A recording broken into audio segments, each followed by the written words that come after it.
My health had not been the best for the past few years.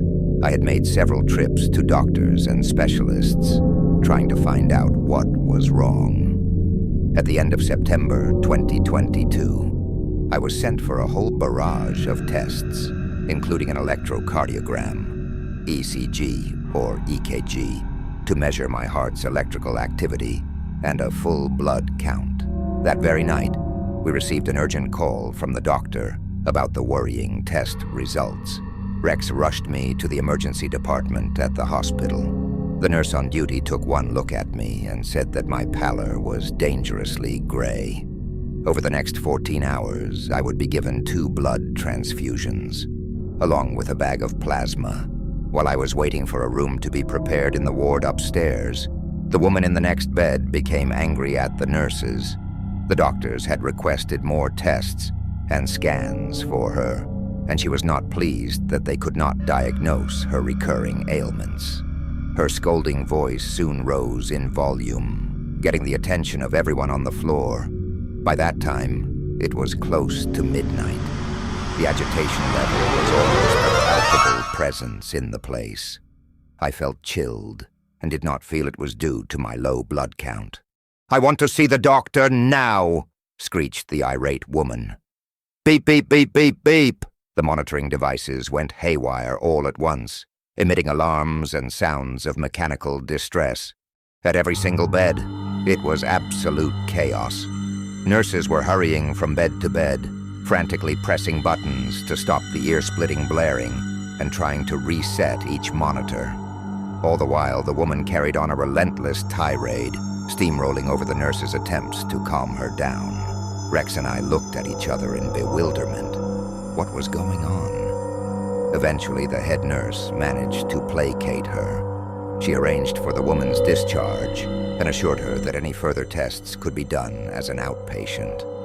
It was rather odd how all the machines on the floor subsided to quieter beeps once she left the emergency department. Hospitals are never the most comfortable place to be. It was early morning and Rex had gone home by the time they got me into a room on the 4th floor. I was attached to uncomfortable tubes and a heart monitor. My arm was aching from the cannula and my limbs felt weak and rubbery, but I was still in a much better state than the elderly woman in the next room. During the nurse's handover at the change of shift, I overheard one say to the other that the patient had been refusing her food. They were currently trying to get her into palliative care, but it was probable that she might not last long enough by the time there was an available bed. Sadly, beyond making her as comfortable as possible, they could do nothing more.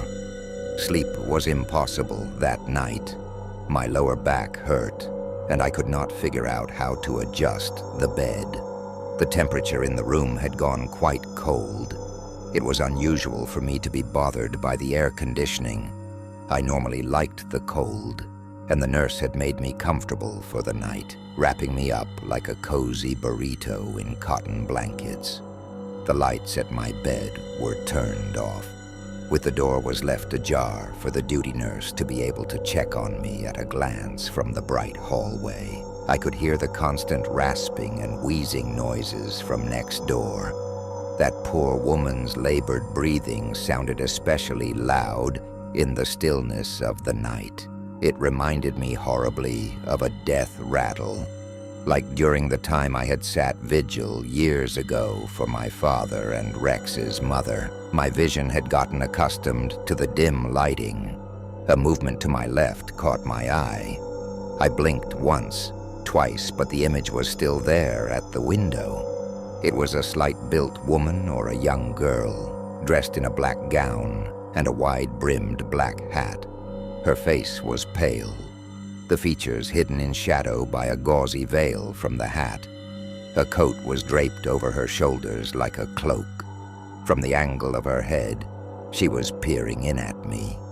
For a moment, I thought it was a visitor who had gone for a walk outside, taken a wrong turn in the dark, and was trying to find the entrance back to the ward. Then I remembered that the room was 4 stories above the ground. Was she an otherworldly visitor?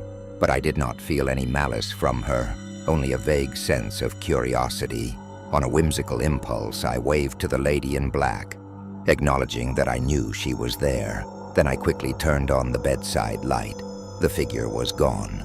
Getting out of bed, I scanned the room for any object that could be reflected in the glass. There was nothing that matched the figure. The closest thing in height was the IV stand, but it was too thin. It was also near the door, which meant that its reflection was in the wrong position. When I mentioned this to the night nurse in passing, she vehemently declared that such things never happened there. She looked so thoroughly spooked that I decided not to say anything further on the incident. The hospital was a fairly new one, but there had already been a number of reported mortalities there. In the morning, I checked the scenery outside the window. It overlooked the rooftop of the nearby building, a car park, and the main road in the distance. There was nothing that could have formed a dark shape the night before. The ledge running along the side was too narrow for even Spider-Man to stand on tippy toes there. The patient was still there in the next room, her condition unchanged. But I did not get another chance to see if the lady in black would reappear in the night.